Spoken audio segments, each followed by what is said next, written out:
సూర్యుడికి అంత శక్తి ఎక్కడి నుంచి వస్తుంది? సూర్యుడు 4.6 బిలియన్ సంవత్సరాలుగా ఎనర్జీని విడుదల చేస్తూనే ఉన్నాడు.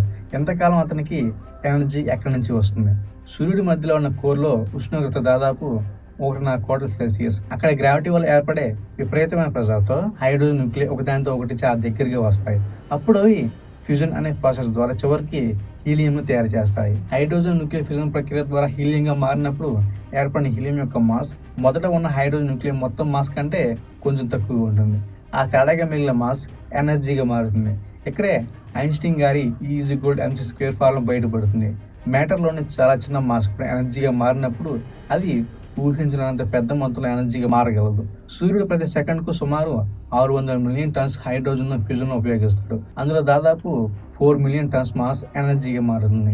ఆ ఎనర్జీ ముందుగా సూర్యుడి లోపల ఎన్నో ఇంటరాక్షన్స్‌కి గురవుతూ బయటకు ప్రయాణిస్తుంది.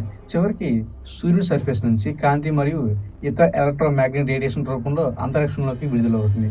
ఆ కాంతిలో ఒక చిన్న భాగం భూమి మీదకు చేరుతుంది. ఆ కాంతి మన దగ్గరికి రావడానికి 8 నిమిషాలు 20 సెకన్లు పడుతుంది. అంటే ఈ క్షణం మనం చూసిన సూర్యకాంతి సూర్యుడి నుంచి 8 నిమిషాలు 20 సెకన్ల క్రితం ఉంది. 4.6 బిలియన్ సంవత్సరాలుగా ఎనర్జీ ఇస్తున్న సూర్యుడి హైడ్రోజన్ ఇంకా పూర్తి అయిపోలేదు. ఎందుకంటే సూర్యుడు అంతా ఒకేసారి ఫ్యూజన్‌లో పార్టిసిపేట్ చేయడు.